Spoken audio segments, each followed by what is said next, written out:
Hello. I'm chasing down the leaks in my Jeep 4-liter. This is my 1994 XJ. And we're working on the engine right now and replacing every gasket we can to stop the leaks. And one of the things I'm working on is the oil filter adapter, the infamous T60 Torx bit. And I want to show you guys proof of concept that you do not need to pound out a T60 bit from a chrome socket. All you need is one of these guys. And I'm using a flex bar ratchet here. I don't know if you would actually truthfully need one of these as long as you have a low profile ratchet. But it's gonna be hard to see. Try and position the camera well. So that's, you can see it. The adapter is right up in there. And I have just enough clearance with this setup to get my ratchet onto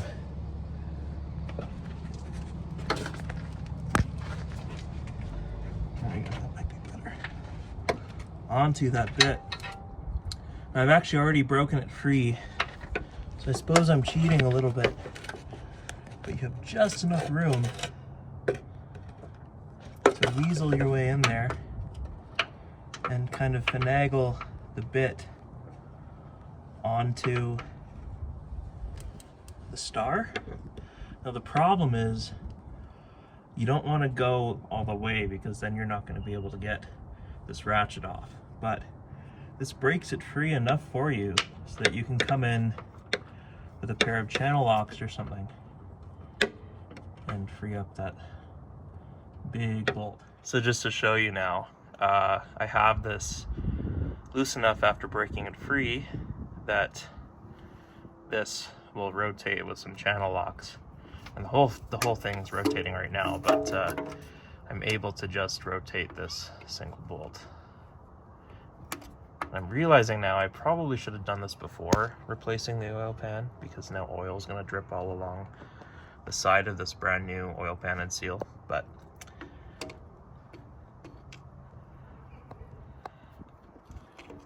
it's hard to do with one hand.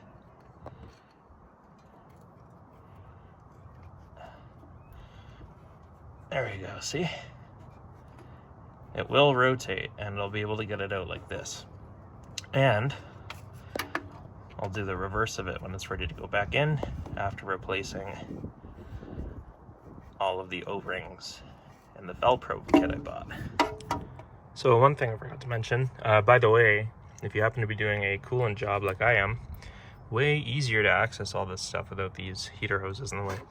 But make sure you don't do what I did and remove your oil filter before you loosen this, because if you loosen this, if you haven't replaced your oil filter lately, it might be pretty impossible to get your oil filter off if it's tight without this being snugged up. So I was lucky, I only hand tightened mine, so it came off easy. But anyways, we can go and remove this now, soak it in some degreaser, and then go ahead and reinstall. Okay, so this is proof of concept that you do not need to pound a Torx bit out of a chrome socket in order to get this out. You don't need to weld any special tools, you just need the right tool. So I'll link the stuff I used down below. But we can see here on this main O-ring seal, this is what usually causes the leaks, because this gets all flat, and then it looks like someone even tried to go in here with RTV before me and try and stop the leak, because there's some red gasket maker on the inside that is not supposed to be there. So obviously it didn't work because I still had little crud all over the side of my engine. So you got to make sure to go in there and clean that all really nice, which I'll do. But yeah, so we'll soak this in some degreaser and get it reinstalled. So this setup has 3 O-rings. This is the Felpro part number we're using today. It looks like there's 4 in this kit for some reason, but there's 2 O-rings here, and then this large guy here. So these ones actually look okay. They're like still kind of softish. They're not amazing. They still have a bit of a round shape to them, but since we have the whole kit, we're just going to replace them all. And then obviously this one here, if it will focus, is very flat. And so that's why this is leaking and getting all over the engine. Alrighty, so everything is nice and clean. I soaked it in some spray 9 for about an hour, and we're ready to install. So I'm just gonna go ahead and get a little bit of oil and lube up this O-ring. So you never want to install these dry.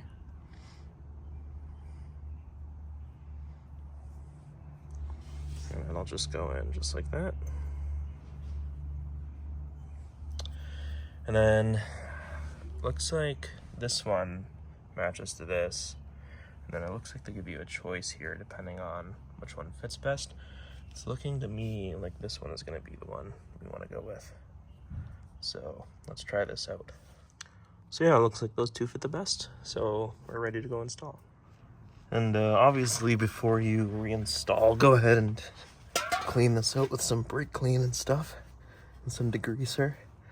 I've already done that. It's hard to see and it won't be perfect because it's still in the engine bay, but at least it'll be better than what it was. So yeah, once again, really good idea to do this when your heater hoses are out of the way, because you can just reach down in here and hand tighten it on. And of course I could have painted this thing too, but realistically it's probably going to leak again in the future, so why even go through the trouble, even though I've painted everything else. So the threads are a bit tight, you kind of got to work at it, but you'll get it. And after that, once we get it seated enough, we'll have room to go back in there with that Torx. So I think that's about as far as I can get it by hand. So let's finish it off. Okay, after tightening it with your hands, you may not have enough clearance to get the ratchet in there. So you're gonna have to come in with some channel locks and gently finish it on to the point where you can finish it off with the Torx and torque it to spec. You'll have to go by feel because you probably won't get a torque wrench in here. Of course, it's difficult to do with one hand, but you have just enough room to get these channel locks in here and slowly tighten it so you have the clearance to get the Torx in here. I'll show you what that looks like next.